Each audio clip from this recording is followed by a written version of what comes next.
In April 1975, a mass panic engulfed the city of Saigon, South Vietnam.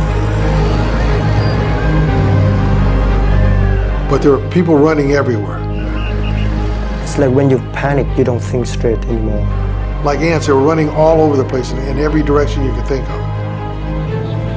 For 20 years, the US had guaranteed South Vietnam's existence. Now, with their communist enemies massing at the gates of Saigon, the fear was the US would cut and run. Your fear take over. It was palpable fear. People would be screaming. People would be crying. You could sense it, feel it, hear it, everywhere you went. There would be grenade attacks, terrorist attacks in the city. I don't know, maybe you could parallel it to bombings in Baghdad right now. Those Vietnamese who had supported the US presence in their country had most to fear. America promised to take care of them, whatever happened. But exit strategies are notoriously unreliable. They say everybody in the whole world knew that Saigon, we are going to lose Saigon. But they say within Saigon, they say people didn't want to believe it. People just still hope that American would not leave us. The Western world would not leave us. This is the story of what happens when the battle is lost. The 55 days leading to the fall of Saigon.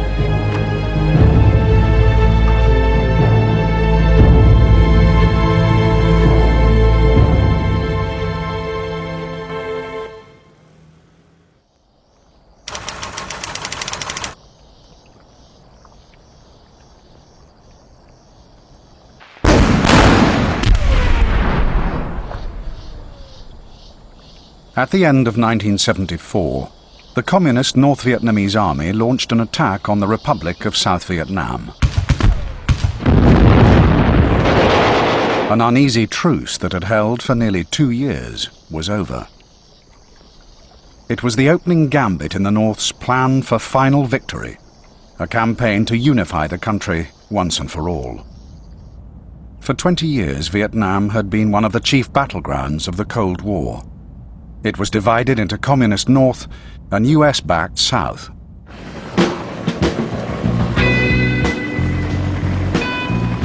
Over 1 million American soldiers had fought for 10 years to keep communism out of South Vietnam. But 58,000 American dead became too much to take, and in 1973, Nixon brought the troops home. Now that we have achieved an honorable agreement, let us be proud that America did not settle for a peace that would have betrayed our allies. Publicly, America stayed committed to South Vietnam. But from now on, the South would have to do the fighting alone. America would provide the money, weapons, and military expertise.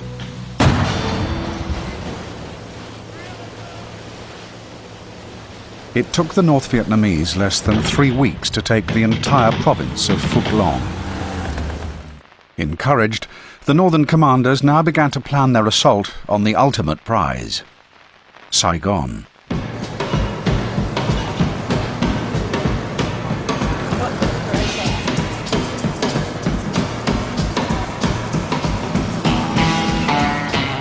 Saigon, capital of South Vietnam, seemed oblivious to the danger ahead.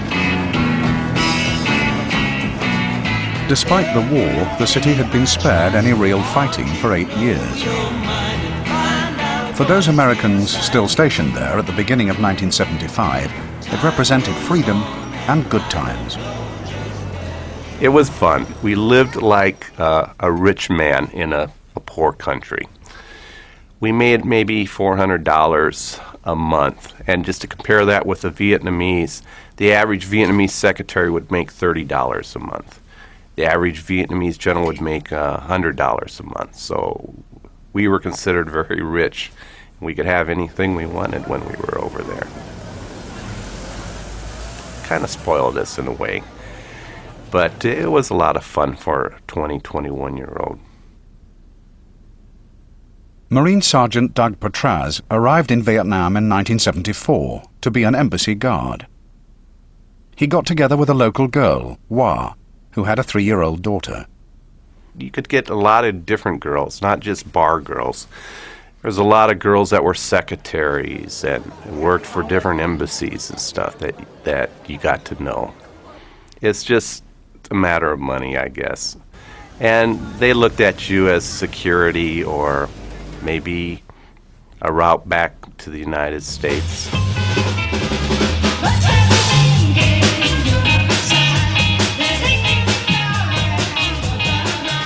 If Saigon was ever to fall to the north, there was one group of South Vietnamese who would be in particular danger.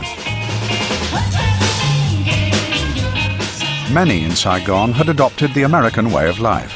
They worked for American organizations or the American-backed South Vietnamese government. To the communists, they were all collaborators. I was more American because I was the first one in my family who spoke English. Kimloan Hill worked for an American Catholic charity, helping the orphans of war.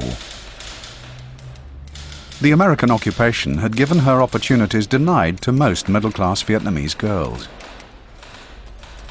You have to know someone. And only with the American that I got a job to support my family. And the first question was, is that wrong to work for American? I don't think so. I mean, everybody, it's just making money. I wasn't, for me, politics don't play a role in my life at those times. From the safety of Saigon, the North Vietnamese threat seemed remote. And I wear miniskirt. I like it. And it was kind of chubby for Vietnamese standard. And so I enjoy it. And then with the skirt, I can move. I'm a tomboy. And so with the skirt or with pants or jeans, I can move quicker. I can do things I want. And I ride motorcycle and I race motorcycle with my cousin when I grew up. And so I was just a completely different. So maybe I adopted the Western ideas and stuff because it fit me better.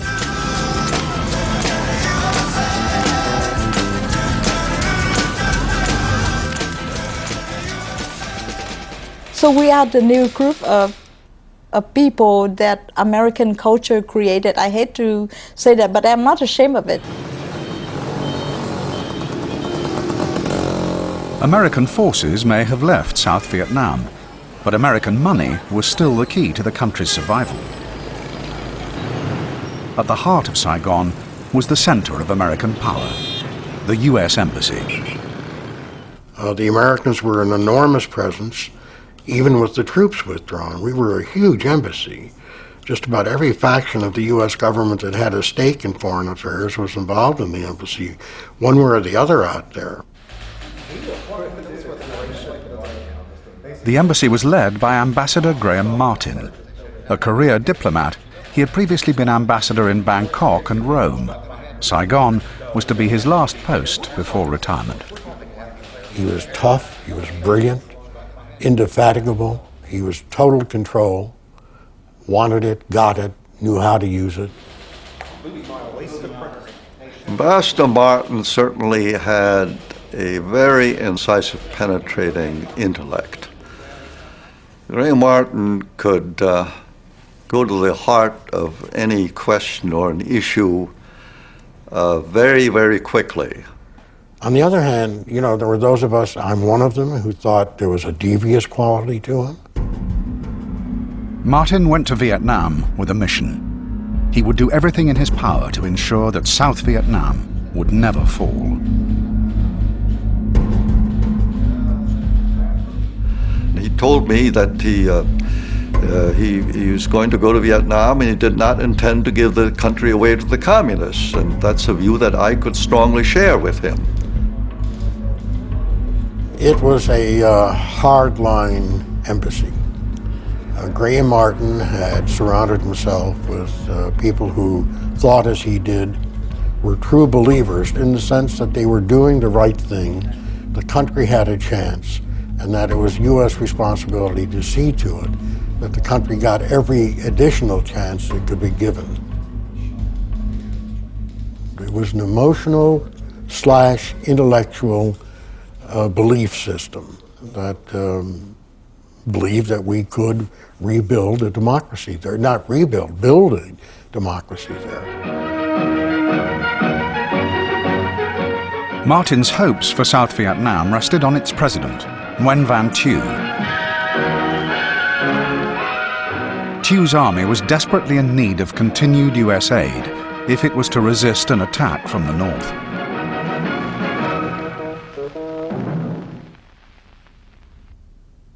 Martin spent a lot of time in Washington, lobbying for funds for South Vietnam. The problem was that Congress, which had to approve the money, saw Thieu and his army as weak and corrupt. Martin sent a cable to the White House, expressing his frustration. Propaganda by those American puppets of Hanoi in the American press and among American politicians has totally obscured the fact that enormous changes have taken place here in the past year. South Vietnam's forces have matured into an effective military machine, capable of handling the entire range of the capabilities possessed by North Vietnamese forces.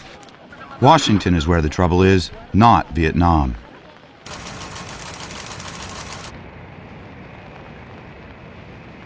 Martin's battle with Congress would now come to a head. A congressional delegation was sent to Saigon. They would decide whether to carry on bankrolling the South. Congressman Pete McCloskey was a member of the delegation. This is a major national debate we're going through as to whether or not the United States, faced for the first time in our history without controlling oil prices, we're going to have to contract our exercise of... Everything I saw in all of our visits there were that the Vietnamese wanted a reunited country. They weren't up to fighting for what America thought was so crucial. They didn't like communism, but they weren't going to fight. And I've always felt that any money that we had given or any more military assistance, tanks, artillery, planes, bombs, none of that would have survived against the North Vietnamese. Any money would have been money down a rat hole. Martin's deputy and right-hand man was Wolfgang Lehmann. He showed the members of Congress around. Well, some of the members of Congress were interested solely in embarrassing the South Vietnamese government and embarrassing the American embassy and embarrassing the President of the United States. The delegation encountered a siege mentality at the embassy. I thought it was an unreal world in that embassy.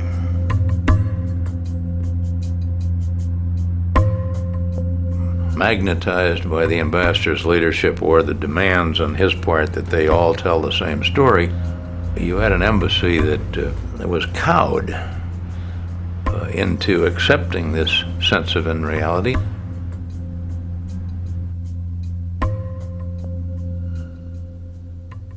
They had already made up their minds. They had already made up their minds that they didn't want to do anything. Their conduct could be best termed as having been obscene. They were trying to convince us to get the Congress of the United States to send more money to Vietnam, that Vietnam was really a good government and succeeding. And it's not wholly unlike what our government has been saying to us about Iraq recently. You always get government people refusing to face the real truth if it's embarrassing to what the administration wants to do. McCloskey's delegation returned to Washington, and Congress delivered its verdict. There would be no further increase in aid to South Vietnam. It was a financial and psychological blow to the Saigon regime. Martin and his team were furious. Frankly, I personally had not expected much better. But still, you know, it made us feel pretty badly.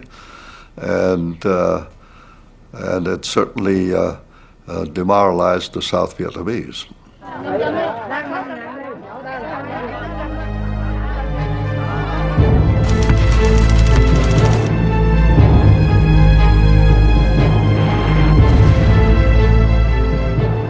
Now the North Vietnamese commanders saw their chance. They launched another attack.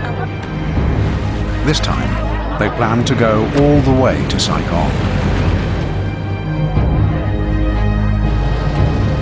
First, they struck at the provincial capital of Ban Mae Tut. Demoralized South Vietnamese troops offered little resistance.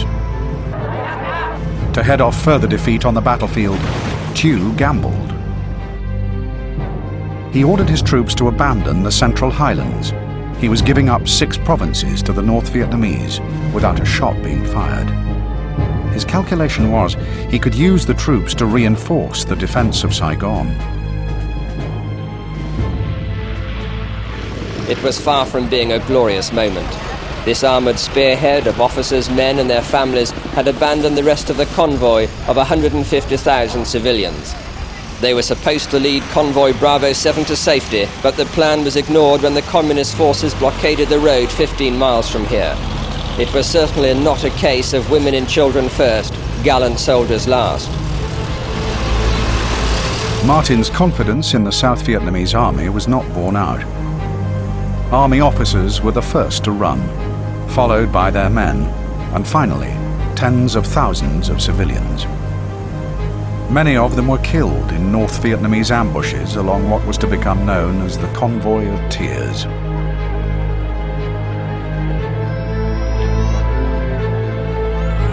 Thuy's gamble to abandon the Central Highlands had taken his allies completely by surprise. Ils ont pris la décision, M. Tuy a pris la décision, sans en informer les Américains au préalable. Et c'est moi, bizarrement, qui ai informé l'ambassadeur des États-Unis de cette décision que M. Tuy m'avait raconté le plus naturellement du monde. Il m'a raconté, il m'a dit voilà, nous allons évacuer. Et nous allons nous rassembler autour de Saigon. Et alors il se trouve que quelques heures après, j'ai rencontré M. Martin par hasard. Enfin, et je lui ai dit à propos, donc vous savez, les sudistes sont en train d'évacuer les plateaux. Et alors là, il a blêmé, il m'a dit c'est pas possible. Je lui ai dit écoutez, c'est ce que m'a dit le président, maintenant vous êtes a priori mieux informé que moi des mouvements de l'armée vietnamienne. Il ne le savait pas. The North Vietnamese now headed for the coast, threatening to split South Vietnam in two. Hundreds of thousands of refugees flooded into the coastal cities of Nha Trang and Da Nang. And at that time, I still remember that all the schools had to be opened up for the refugee to come. So we see a lot of refugees everywhere coming from, all the city from the north.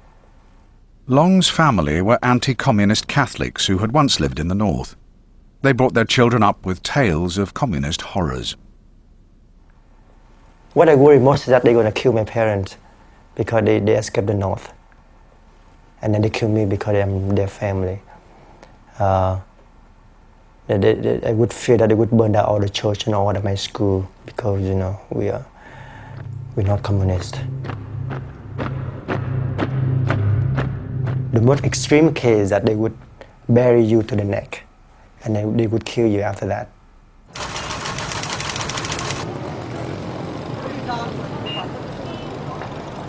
The rumors of communist reprisals spread through Da Nang, South Vietnam's second largest city. With the North Vietnamese now poised to take Da Nang, its frightened citizens became desperate to get out. It was chaos. Everybody was, trying to figure out how to get out, and of course, the people that had American contacts were all trying to lean to us to see if they could get some help from the U.S. government. It was like a colony of ants that all of a sudden smelled honey. From very, very quiet days and normal days, all of a sudden there were people, little ants, running everywhere you could see. Combination of people trying to locate relatives, trying to find out ways to get out of the country, trying to salvage household goods as much as they could, which ones could they pack and take out. There's a whole combination of reasons for people to be moving back and forth in various parts of the city. My mom asked me to go buy ticket for the family to go to Saigon, and I remember to go buy ticket I had to fight my way through a lot of people to get to the counter. But we're lucky enough to buy enough ticket for my mom and a bunch of us to go to Saigon. Long and his family left for Saigon. They were among the lucky ones.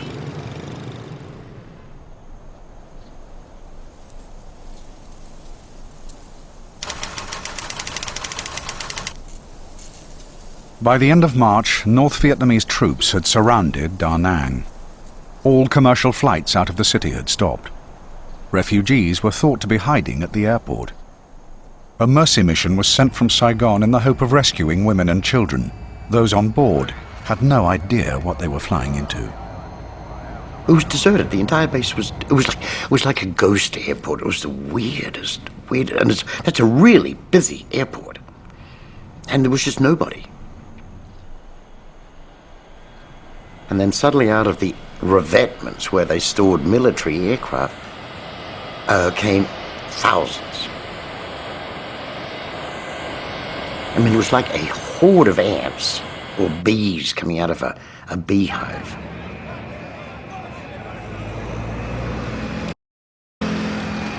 A few women, but basically all of them were soldiers that wanted out. As soon as the rear stairway was lowered, the stampede of terrorized people tried to storm the plane. From the cockpit, the pilots reported by radio that the situation was out of control. If you were one about to get on the steps, you were lucky to make it up the steps of the aircraft, because the guys behind were shooting, and they were shooting to kill. They were knocking women and children aside. They were using their butt of the rifle. It was chaos, absolute, total chaos. Several times the pilots moved the plane, hoping to break the crowds around the rear ladder. There was no control. High-ranking officers in Da Nang have fled, leaving soldiers and airmen to fend for themselves. The stewardesses dragged people on and rushed them to seats, screaming all the while, "Where are the women and children?" They piled 4, 5, and 6... That is when the aircraft started to move. I know we ran over people, because you could hear the screams. Angry men left behind fired pistols and automatic weapons at the plane, determined that no one would go if they couldn't.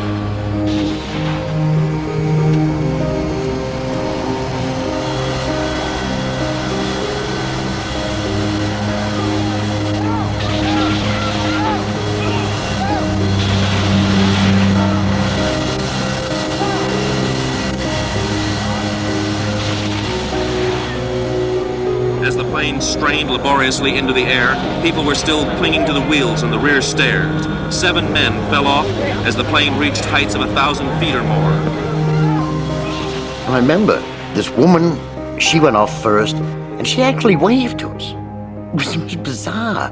She waved goodbye, doing this, at 3,000 feet. I mean, I don't know that she had any inkling that she was falling to her death.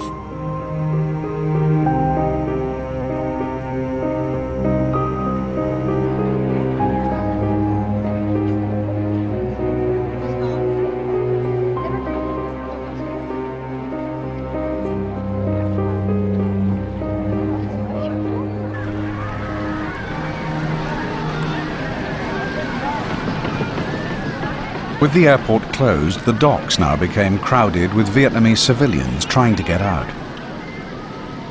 But once again, South Vietnamese soldiers would do anything to save themselves. This ship was half full of the military and half full of civilians.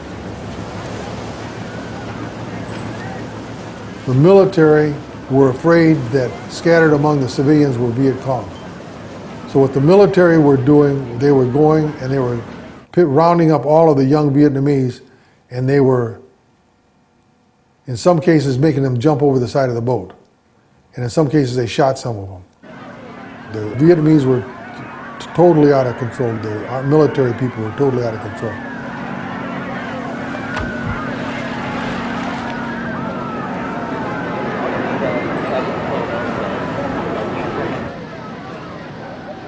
Among the refugees were hundreds of Vietnamese who worked for the Americans.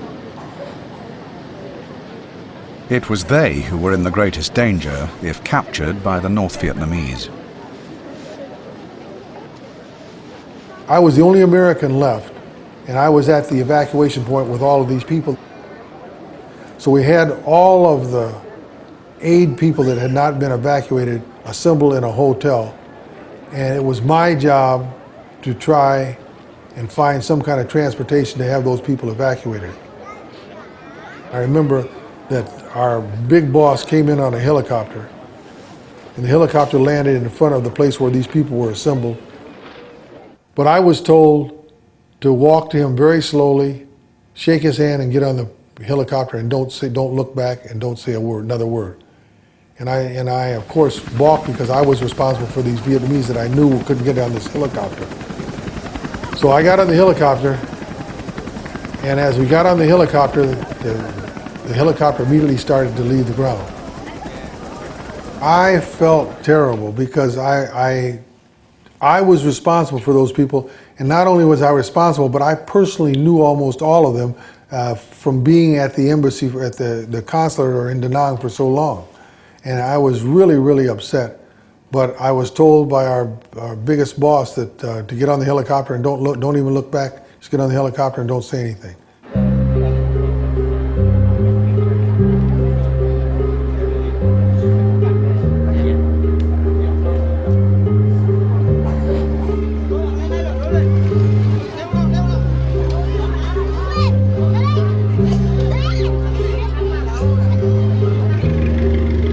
Thousands of refugees left behind fought their way onto barges escaping the city.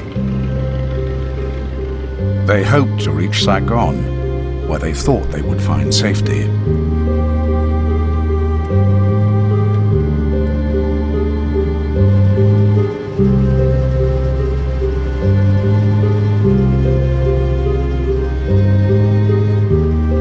Crammed onto boats with little food or water, hundreds died making the 3-day journey.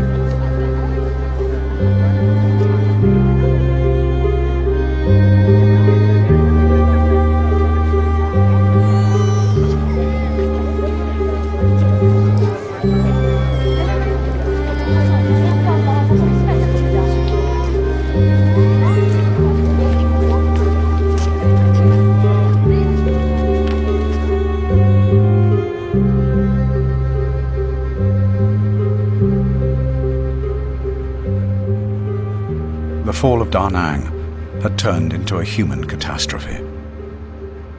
Da Nang was a huge shift in the pendulum in, I think, all of our thinking. Da Nang not only fell, but if you recall, Da Nang fell ingloriously. I mean, that was a hectic evacuation. And I think it set up the great fear back in Saigon of what fear could do to the Vietnamese community. Da Nang was a terrible warning of what the future might hold for Saigon. But although the North Vietnamese were getting ever closer to the city, Ambassador Martin refused to consider an evacuation. I didn't see any indication that he was insane, but I would say that he was obsessed with the virtue of his mission beyond the point where he could make competent decisions. I think right up to the very end, he was thinking they were going to hold. I don't know when it was that Graham Martin ever reached the conclusion that it was going to fall. The embassy painted the rosiest picture you could ever imagine. They're fighting well, they're strong, they're courageous, they have the country's interest at hand, and they can turn the North Vietnamese back, and they're in great shape.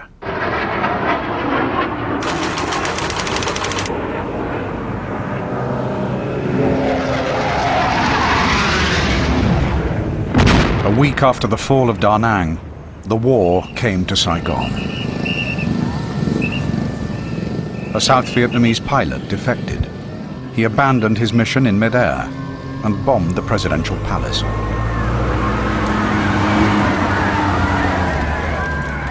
And about an hour after the bombing of the palace came the imposition of a 24-hour curfew. It was announced on Vietnamese radio and on loudspeakers very noisily in the streets in the center of Saigon itself. When the announcement came, people poured out of the shops, the offices, the businesses in the center, and they're now jamming the streets on their way home. It's absolute bedlam. Washington wanted to know the mood of the city, but official embassy reports only gave the good news. I got a phone call at my villa one night from State Department. They said, look, we don't trust the reporting coming out. would you please send us separately a telegram describing what you see as the psychological atmosphere there on the ground, in the embassy and out on the streets. And I said, I'll do it. I'll file it through my USIA channel. I said, but 24 hours, Graham will have read it, and that'll be the last one you're going to get out of me, only because he will have stopped me. We need that. So I filed it. The last line, as I recall it, of the cable was indicative of all that preceded it in the cable. There is fear out there bordering on panic.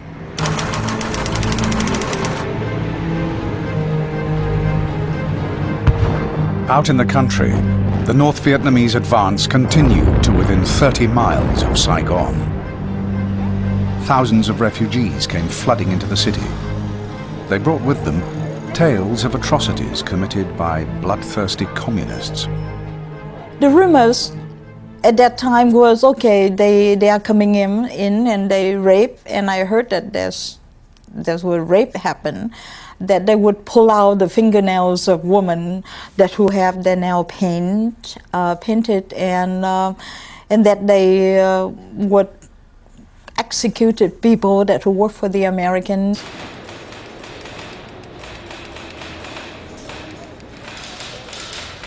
In spite of the rumors, Kim stayed at her post. She had absolute faith in the Americans. I am surrounded by my American friend who keeps saying to me that we would never leave you and the US government would never leave you. We will stay here with you until the end.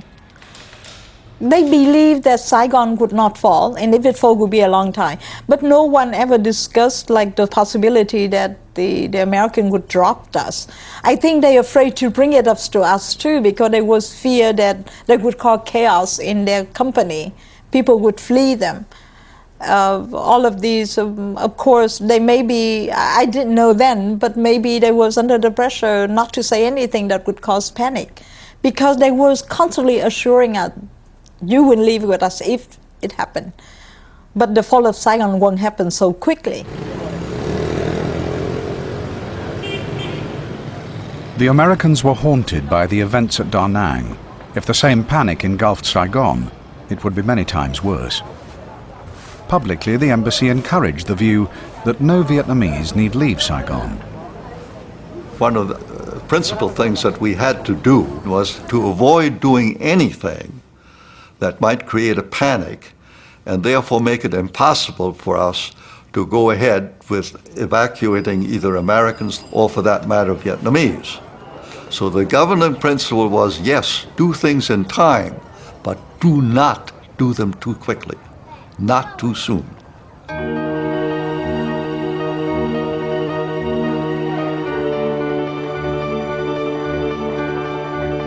But many Americans and some Vietnamese with money or the right connections were now leaving the city on commercial flights.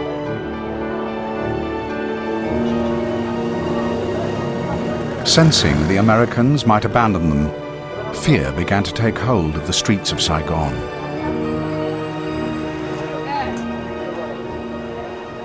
I would get back to my villa late at night or whenever, and there would be 15, 20, 25 people outside the gate. They'd come in and, you know, you're the minister for this, and we've been loyal to the U.S., we're in sensitive positions, please get me and my family out. And you would say, we can't. And they would fall sometimes to their knees. And when I use the word grovel, I mean that's what they did. And they would say, never mind me, get my wife, my children, my mother, my father out, please.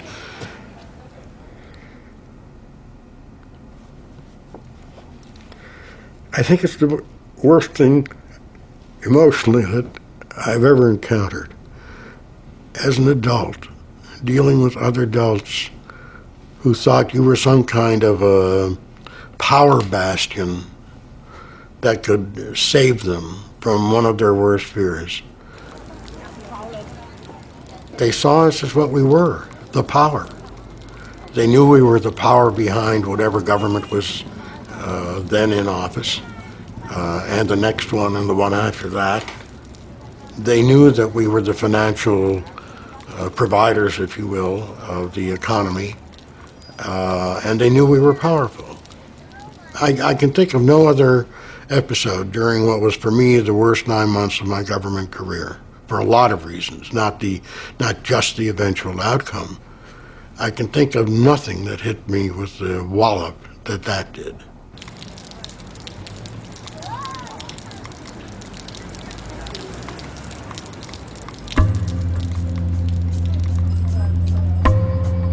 Pressure was growing from Washington to begin an evacuation. A North Vietnamese victory was now looking inevitable, and they wanted all Americans out of Saigon. But Martin was still resisting an evacuation. He cabled the White House, warning them that angry South Vietnamese would turn on the Americans for abandoning them. One thing that would set off violence would be a sudden order for an American evacuation. Of one thing I am certain, deadly certain. If U.S. armed forces come in here, they will be fighting the South Vietnamese on the way out. But Martin may have had personal reasons for staying. To leave would be to admit defeat to the communists, something he could never accept.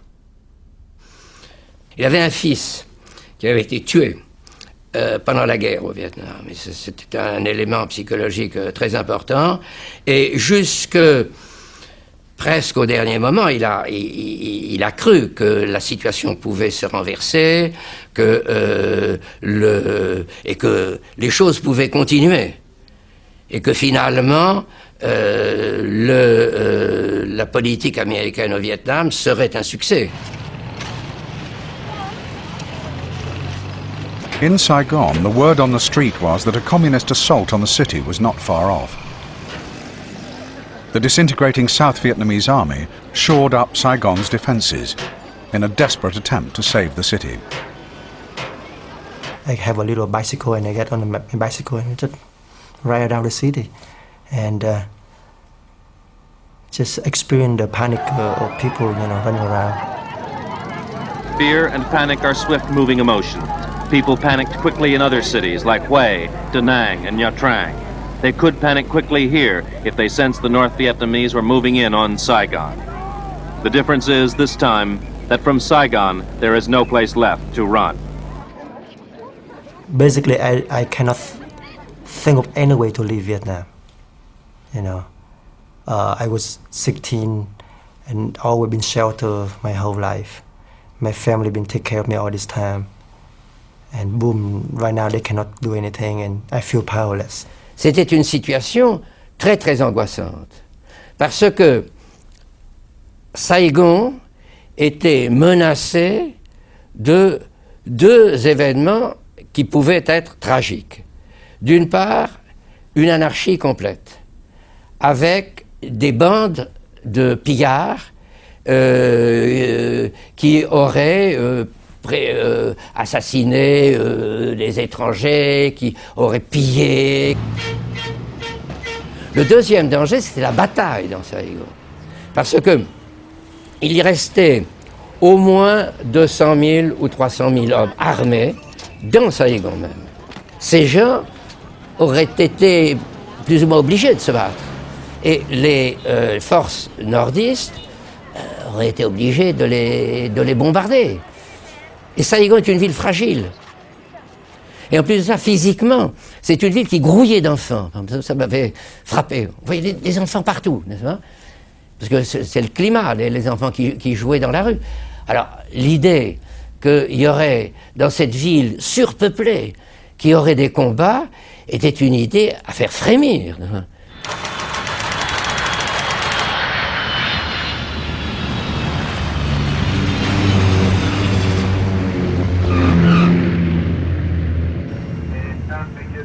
The deteriorating military situation was too much for Washington. They feared Americans might become trapped in the city. Martin was ordered to begin evacuating Americans and their dependents. Desperate Vietnamese looked for any connection to the Americans to get out. All over the city, quick marriages were arranged. I remember it very vividly because you had to get married at a police station, and the police stations at the time had concertina wire and sandbags and machine gun nests on the top of them. So you went over there with an American and a Vietnamese witness. You would sign the paperwork. You would pay the person extra money so that they would rush the paperwork through. And we got married.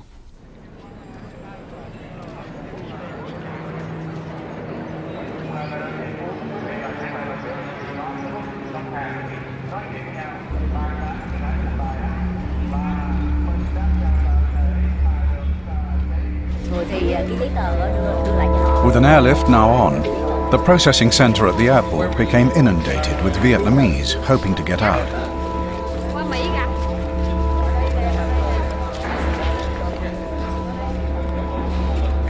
Started off with just dozens, and then became hundreds, and then became thousands of people that were queuing, you know, to get screened, to get interviewed.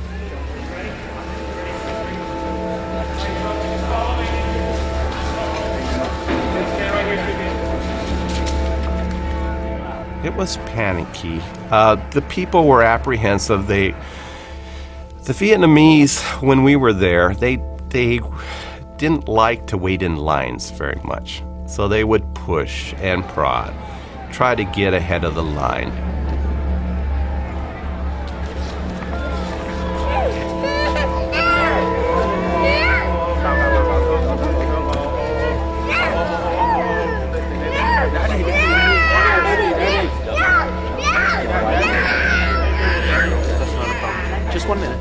When they opened that up, I took my girlfriend and my 3-year-old stepdaughter over there. And it was still a long, drawn-out thing. It was an all-day event. Potratz was luckier than some. He was spotted by working at the center. He came up to me and he said, "Sergeant Potratz, there are some no-shows on some of these flights. If you want, I'll see if I could put her on some of these flights." He came up to me and he said, "Okay, she's on the next flight out." He picked up her suitcase, put my little 3-year-old stepdaughter on his back, and he rushed up to the plane and put him on the plane and got him out of there. And he was my hero that day. I'll never forget that. The process was a little more complicated for those Vietnamese not married to an American. Each of us had to fill out the application, and the people who have seniority would leave first. I was told that when the time to come, they would come and collect me. Make sure I leave the address and have someone at the time, all the time, so they would come and collect me. I mean, I actually had a family come in one time, I remember, I think they were Chinese, Vietnamese. There must have been 75, 100 people in this one family. But in the Asian and Vietnamese family context, you know, they didn't make these fine distinctions we made between immediate family and a family. You know, the extended family was all family. There was no such thing as family, non-family, you know, your immediate family and then your distant family. And I mean, this is a Western concept.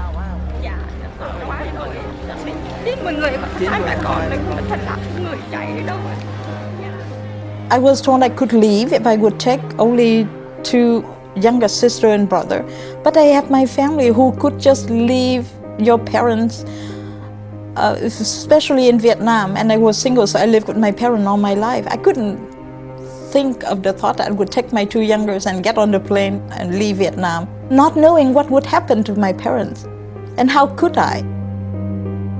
So I decided to stay so that I could take all of my family, so they kicked me further down on the list.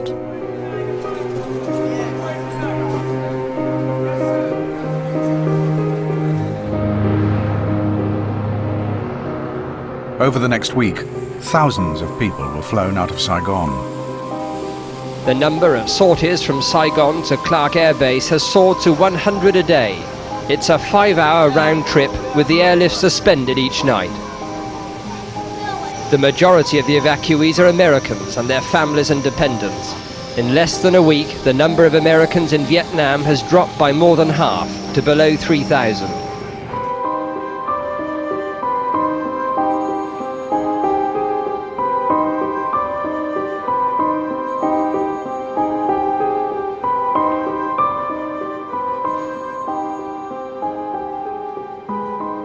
Nothing is more devastating than you come into work and you know that your boss left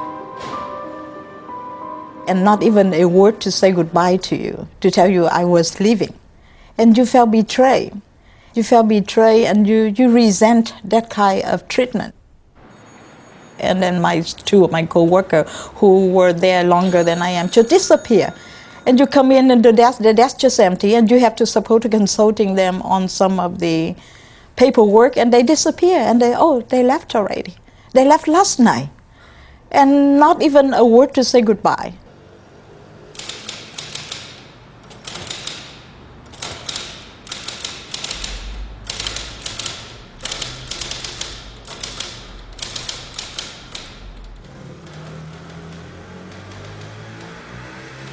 Well, the last few weeks of April, when we find out that the American and all the people that work for them leaving, that make us very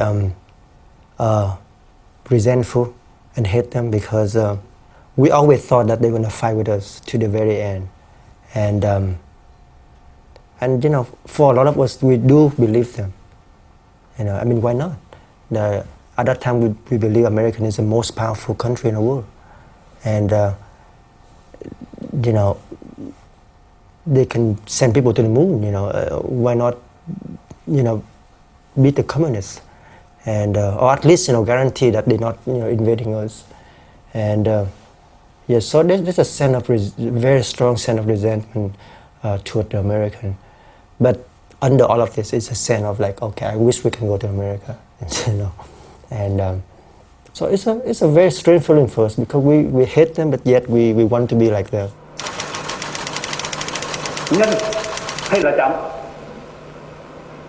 President Tuy appeared on television to address his people. Ambassador Martin had convinced himself that the communists might negotiate if Tuy stepped down, so Martin told him he had to go. Within days of his resignation speech, Tuy had left the country.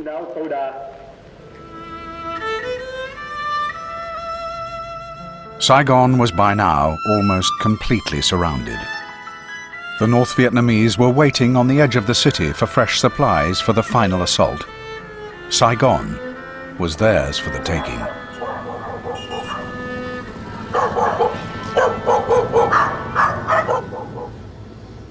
I was 5 and he was 6. We rode on horses made of sticks. I wore black and he wore white. He will always win the fight.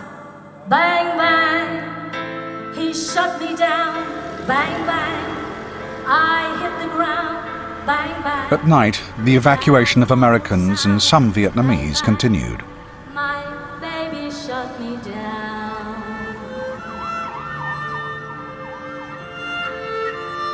At night, that's what the worst part. At night, because I live right near the airport,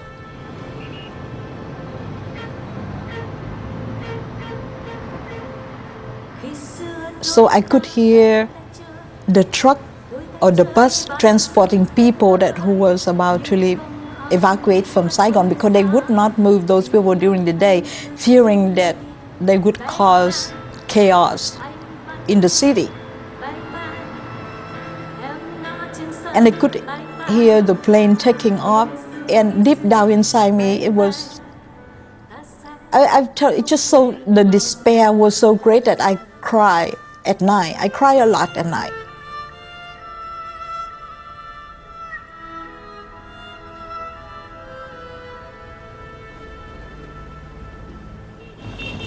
Some who had more intimate connections to the Americans also made it to the airport. I remember one night we went to one of the bars in Saigon, and we loaded up about 10 or 20 young ladies there. And we had vehicles that had light bars and sirens.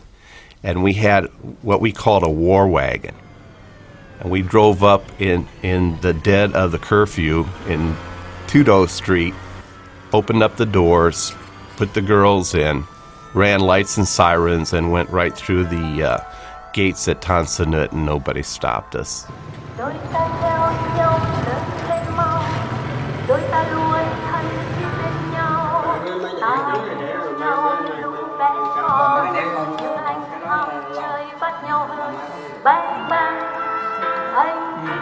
Some night we don't have electricity, right? So we just have those oil lamp, and I remember the food everything scarce, so we only eat rice mixing with a lot of different kind of grain, and we eat fried peanut. We have peanut and a lot of fried pumpkin. Because pumpkin lasts for a long time, right?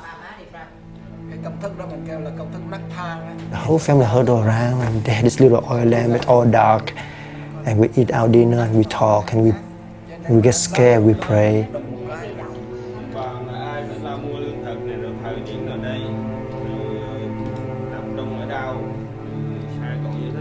At that time, I guess the whole South Vietnam assumed that they all get killed.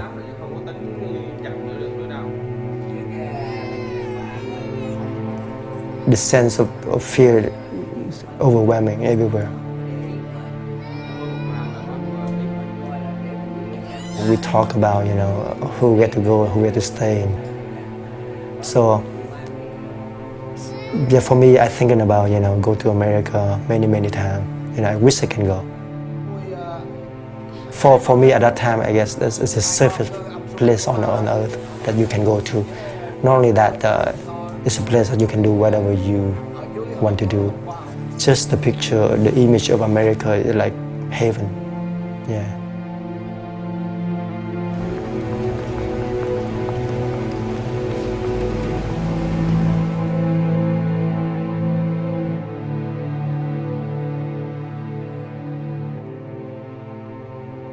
We still hope that the international community would not drop us. Millions of people who did not like communists. We still believe that there would be some kind of thing work out, so that maybe there was a part of South Vietnam, maybe 1/3 of it, or maybe just Saigon, that there's a place for us. That's what we were hoping.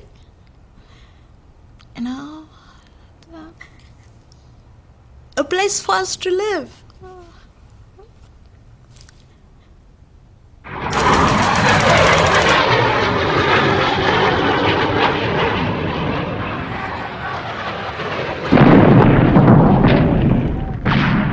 A week after Thie's resignation, the North Vietnamese bombed Saigon airport.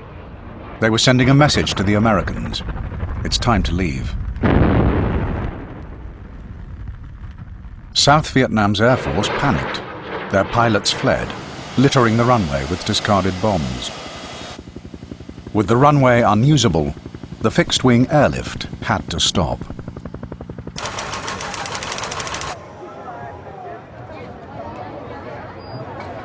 The only way out was now by helicopter. A secret code was played over the airwaves to signal the beginning of the final evacuation. Of a white Christmas. White Christmas, that was the signal for people to assemble, to go to their evacuation assembly points. And so we turned on the radio on that. That was our radio. We turned that on, and it kept playing all day long and all night long, and it was still playing when we were leaving. It kept going. It kept going until somebody turned it off. That was after we left.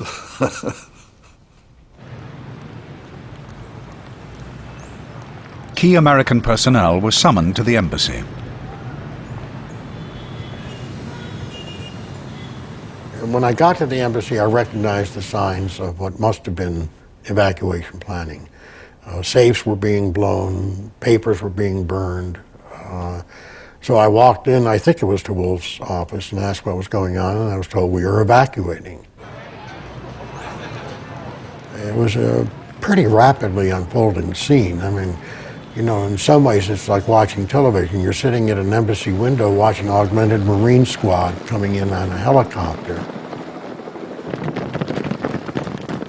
You're nothing but an observer at that time. All the forces at work were, if you will, external forces over which you had no control, authority, responsibility. As word spread that the Americans were leaving, desperate Vietnamese started to gather outside the gates of the embassy. At first it was open, the gates were open. Like I said, it was business as usual. Then by about 10 or 11 o'clock, after the Americans started showing up for the evacuation, a lot of the Vietnamese showed up. And we asked our commanders, well, what is the policy here? And they said basically anybody that had an American-issued identification card showing that that person at one time had been an employee, a Vietnamese employee, they would be allowed in with however many people they had. So we started doing that. And then the crowd started getting bigger and bigger. And we couldn't accommodate them that easily. The Vietnamese were so panicky, they were pushing and shoving. And the people in the back were squishing the people up to the front of the gates. It was just impossible to let anybody through at the time. They weren't being organized, they weren't staying in line, they weren't waiting their turn, they were taking cuts and everything. So we just eventually had to close that whole gate.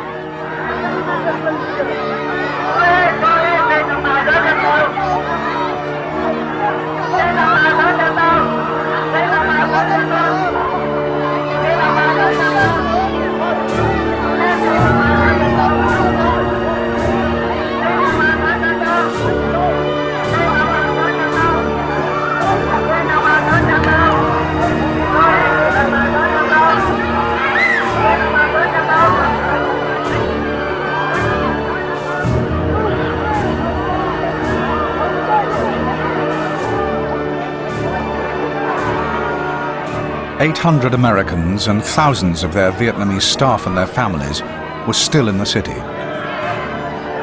The evacuation plan was that buses would pick them up from pre-arranged evacuation points and take them to the airport. But the airport was surrounded by South Vietnamese soldiers, angry that the Americans were leaving them. One convoy of evacuees was led by Ken Moorfield.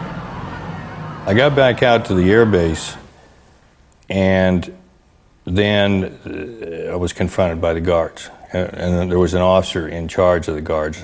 And I kept insisting, you know, we've got to get on the base. I've got these people, we've got an evacuation.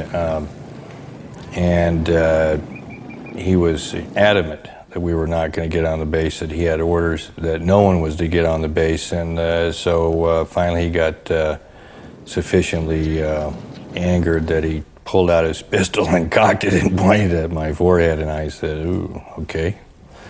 I think, you know, you got the force majeure here. We'll just go somewhere else. And so I turned around and took the convoy back into Saigon. Kim was reluctant to go anywhere on that day. My mother, she kept pushing behind. She said that you have to go to the embassy. But I myself, in my family, was the only one who had link with the American that I could do something. But I myself at that time, I thought that I already did everything. I submit my application and I'm waiting for my turn because they were evacuating everybody to leave by their turn. My mother, she kept pushing to say, at least escape for yourself. Because you work for the American, they come in, you will have to pay the price. I just say that, let's just wait. And I believe so strongly that the American would never leave us.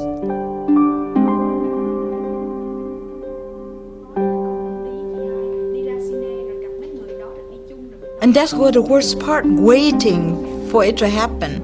But you were so helpless. You could not do anything to move people. Your life is at somebody's hand. and your fate is at someone else's hand.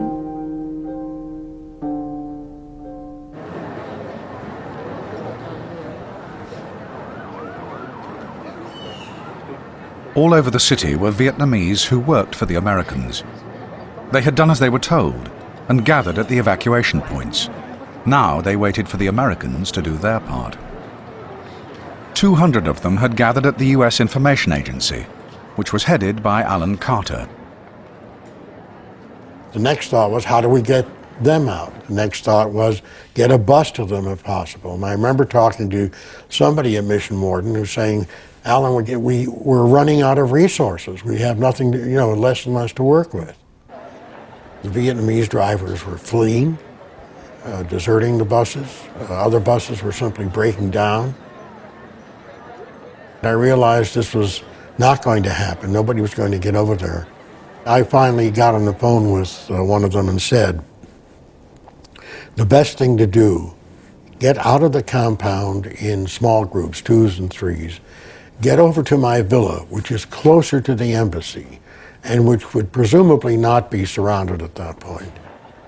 The next best and never materialized hope was that some of them would show up at the wall, outside the wall, where the Marines could, if you said, pull some people up over the wall. I went there for a short while, but nobody showed up that I recognized, and in effect kept up a hopeless kind of telephoning around trying to locate our locals.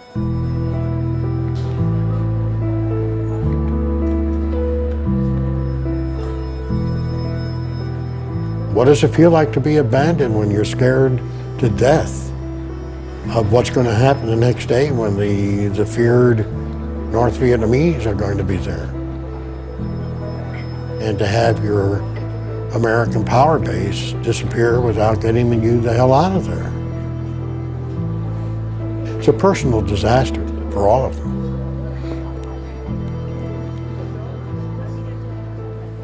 I'm not a person given to nightmares. I don't think I've ever had a nightmare in my life until the first 6 months I was back here. I awoke every night, and it was always a nightmare about abandonment. Always.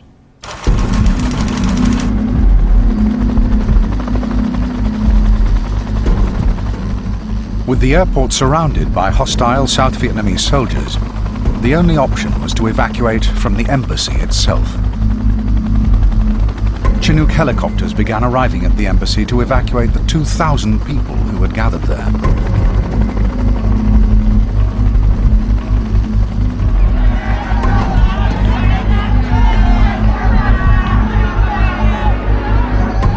More and more desperate Vietnamese were now turning up at the gates.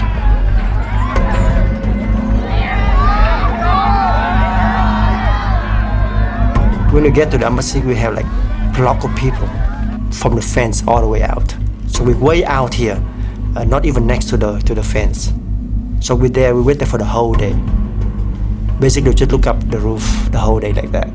I just see a helicopter go in, go out, in and out.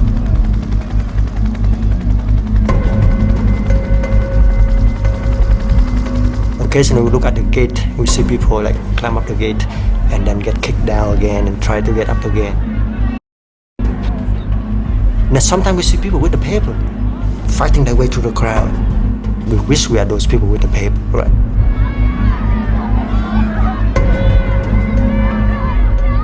Tons of people, like a sea of black hair.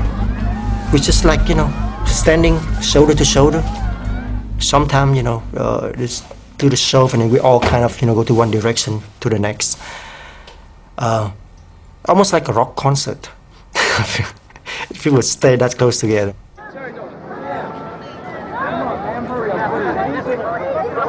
It was getting nasty. And you tried to avoid eye contact because if you looked at them, you would hear the noise level rise. People would start calling your name and say, let me in, that type of stuff. And it was kind of heart-wrenching, It was like they were out there, you knew they were out there, you wish you could help them, like a person drowning, and you couldn't do anything about it. So it got to you a little bit.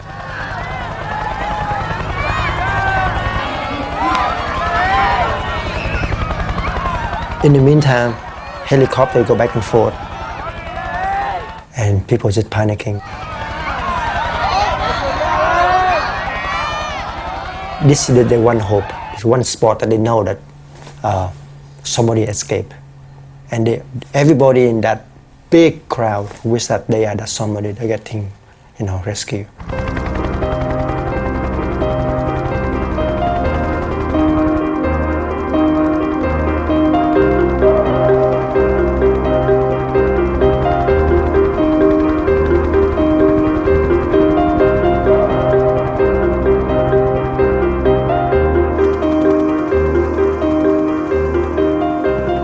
Those lucky enough to have made it inside the embassy were flown out to the American fleet waiting out at sea.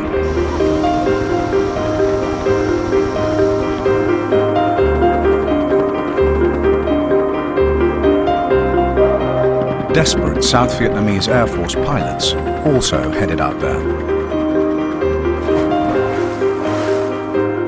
So many were trying to escape that there was no room for them to land.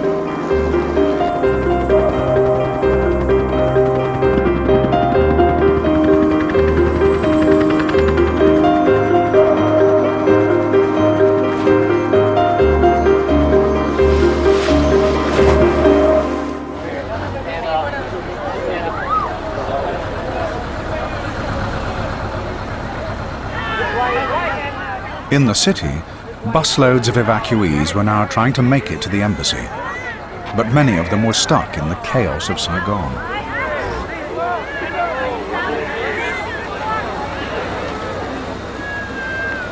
There were probably 25, 30, 40 people out there in the streets, trying to get on that bus. And at that point, it was sheer panic. Kids were being pushed through the windows, it was absolute mayhem. They were paralyzed with fear, They were willing to basically pass their own children to someone on the bus who could get the child out of the country. Take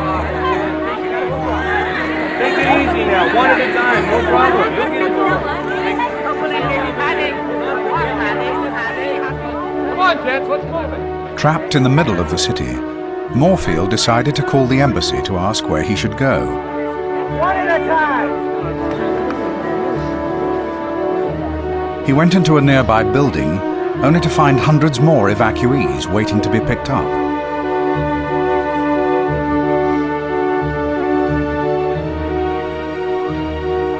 What I found was, several hundred people waiting in the courtyard who had been told that we were going to evacuate them, that we would help them, and they were there waiting. And as I walked in, everyone, who was all seated down, looked up at me, somewhat expectantly, and then, I had to walk through them.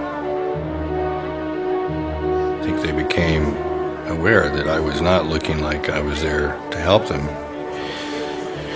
And indeed I wasn't, and I couldn't. So I made my phone call, and then I had to walk back through them on the way out. And I knew I was leaving them, and they knew I was leaving them. And that was the last hours home. I'm sure they never got out. So I recall it was late afternoon, around 5:30, 6 o'clock, when I finally was able to slip into the embassy. There's a point at which everything just falls apart. But that didn't change the ultimate fact that there were key locals, Vietnamese, to whom a commitment had been made and where we failed in the commitment. Had we moved earlier and started evacuating more of them sooner, we might have gotten more of them out. Whenever you have a tough situation like this, there are people, who can't hack it.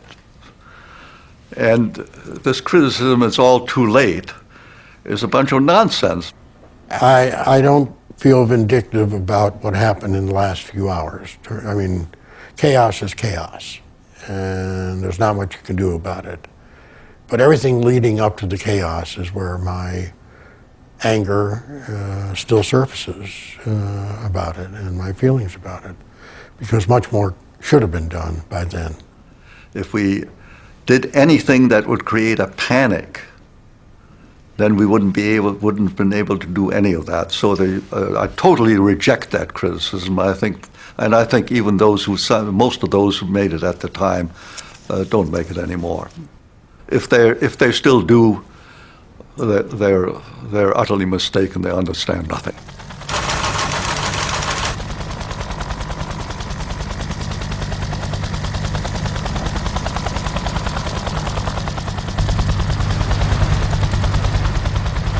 As night fell, the evacuation intensified. At its height, a helicopter was touching down every 10 minutes. The helicopters would usually hold maybe 38 Marines, combat loaded. We were putting 60 or 70 Vietnamese in these helicopters. We were just packing them in as quickly as we could. We did that from like 3 in the afternoon till maybe 4 in the morning. All afternoon, all night long. And it was just a steady stream.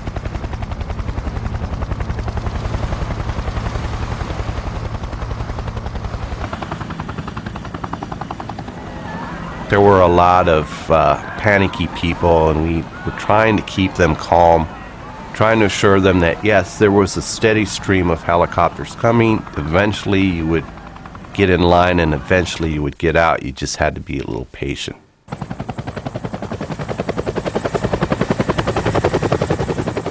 The Vietnamese who hadn't made it inside the gate watched from the outside.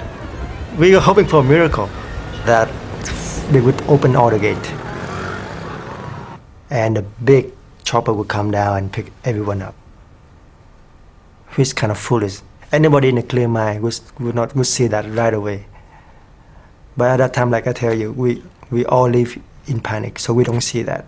We don't see clear. So we still had that hope because that's the only thing we have. So we wait for 6, 7 hours straight, right there, without moving an inch, until reality hit it.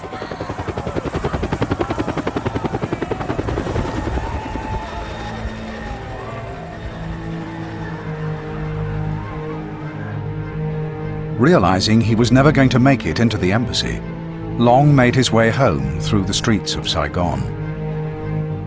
So we make our way back to the car. The car was totally stripped. The wheel come off already, the window broken, the radio is gone, even the seat is gone. And then so we had to think about how to get there to our house. The plan is to survive the trip home. You see people looting everywhere, gunfire. You know, anybody with a gun can, rob you at any time they want to. Yeah, there's a lot of burning. There's a lot of smell burning through in the air. And it's dark. You don't see anything. So you're kind of guessing your way. You run this direction, that direction. So our concern is to survive that night. After several hours, Long made it back to his family's house on the outskirts of the city. We wait. Just wait there, and then slowly people come home and we're a bit happier. And finally, all our family make it home. At least, safe for one night. And we're very happy that we're all safe. Whoever can sleep, sleep, and whoever cannot sleep, just sit up and talk the whole night.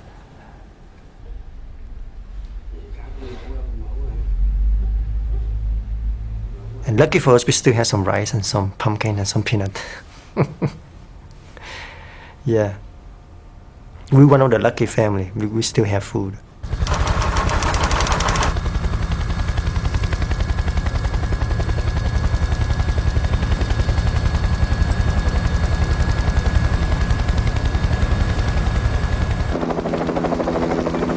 Ambassador Martin was trying to keep the evacuation going as long as possible, to save the maximum number of Vietnamese. Washington wanted to end the evacuation as quickly as they could. Martin was told there would be only 19 more helicopters. He was ordered to get the rest of the Americans out, and leave everyone else behind. You know, it was clear that the end was coming within hours.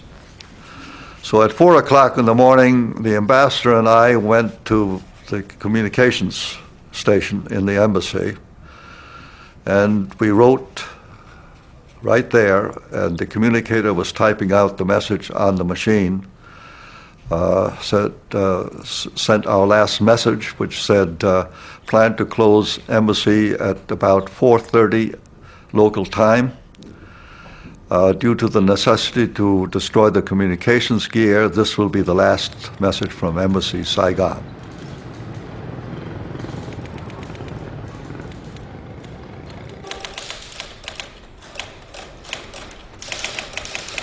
At about 4:30, a very peremptory order came in starting from the White House in Washington that the ambassador and remaining staff are to leave in the next helicopters. I said, you know, Ambassador, you know, they're saying that you have to be on this helicopter, and he kind of looked at me dispassionately. And the ambassador had these cool blue eyes, and he looked down at me, and I had a bayonet on the end of my rifle. And he says, oh, well, it's coming to that now. And I said, yes, sir, it is.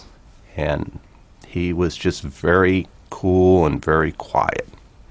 He wasn't ruffled at all, still in his business suit, still in his business attire. He didn't put up any resistance, so I took him by the arm and, you know, helped him get across this parapet. He was carrying his dog, this little poodle, and so I took him by the arm and make sure he didn't blow away, you know, as we made our way onto this helicopter, and took him over and helped lift him up into it. And the other officers, you know, 3 or 4 of them followed, and that was it. I mean, you know, I told the pilot, you've got the ambassador. And they left.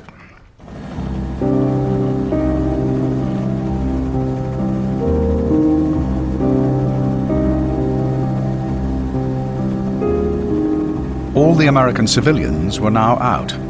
Only the Marines were left. Hundreds of Vietnamese were left behind inside the embassy compound. Felt maybe mad at the ambassador for not starting soon enough or getting enough of the people out earlier. I think there was a lot of resentment there at that time.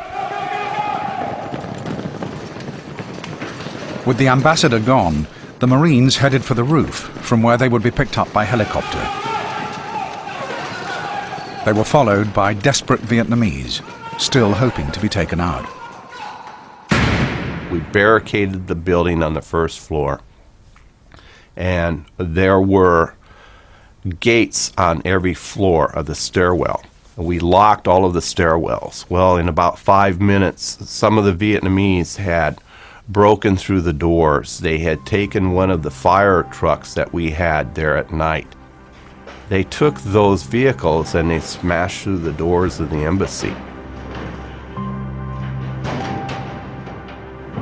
At the top stairwell, we barricaded it with foot lockers.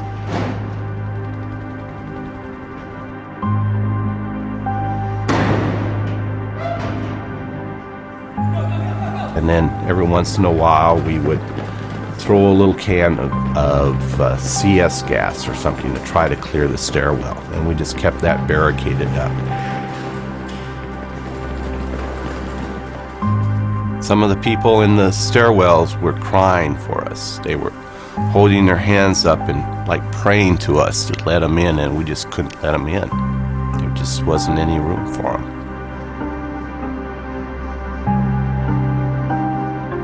We got on the roof and we stayed on the roof, and then we were waiting for our helicopters and nothing happened. We didn't have any guarantee that we were going to be rescued or the helicopters were going to come for us. We had plenty of ammunition. We had all of our rifles. If we had to do whatever we had to do, we had the equipment, we had the machine guns, we had the power to fight if we had to. But we were all just dead tired. We had been up all night evacuating people. We were just very physically exhausted at that time.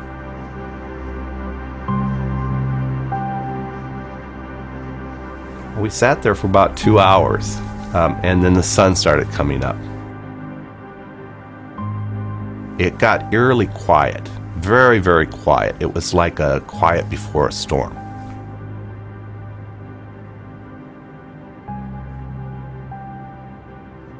Down in the city, people prepared for the arrival of the North Vietnamese. They did all they could to cover up their links with the Americans.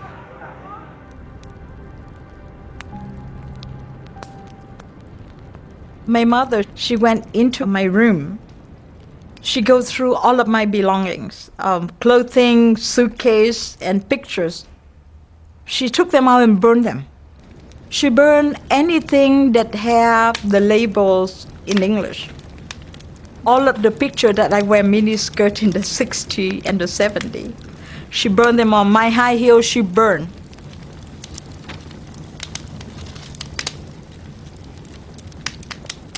And the next thing I knew, I jumped in and I tried to choke her neck to kill her.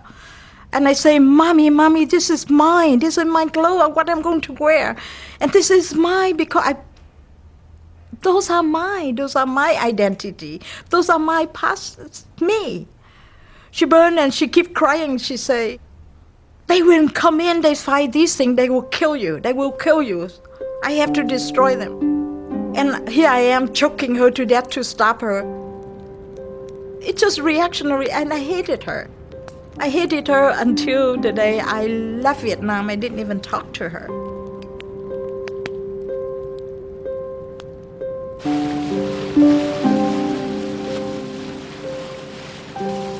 The city was full of rumors about ways to get out.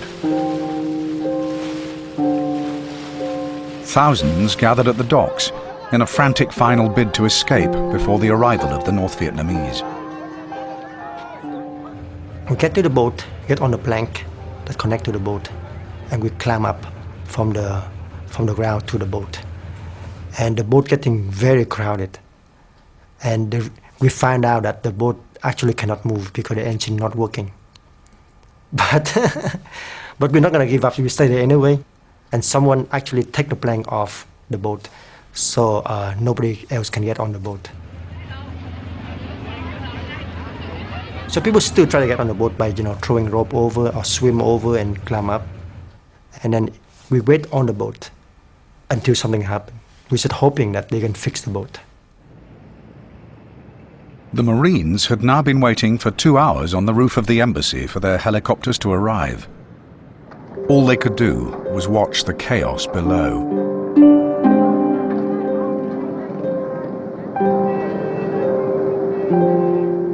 People were looting and carrying on, and it was just like the end of civilization.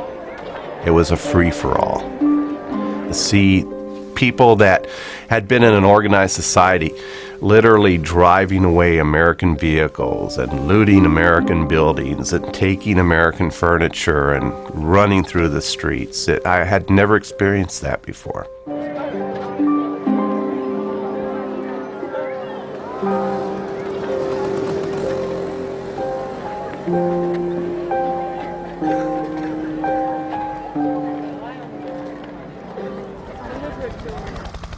At 7:46 a.m., the helicopters finally arrived to take Potratz and his fellow Marines out of the embassy. They were the last Americans to leave Vietnam.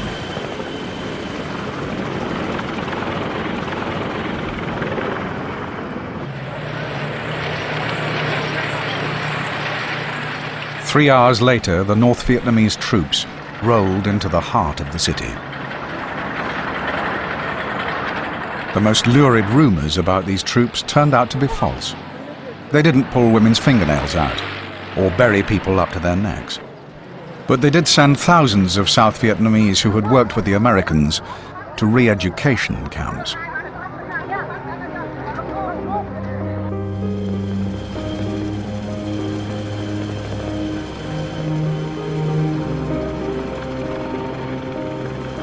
I remember being in 6th grade, 11 years old, and watching the war on television. And it just felt surreal that here I was 10 years later, witnessing the death of a nation.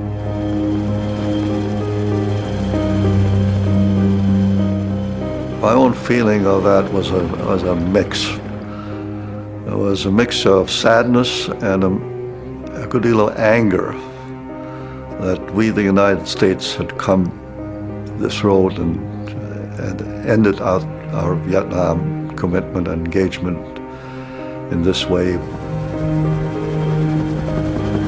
A 20-year attempt to build a nation in South Vietnam had ended in humiliation for the Americans and personal disaster for those they left behind. Some believe the lessons of that experiment have now been forgotten.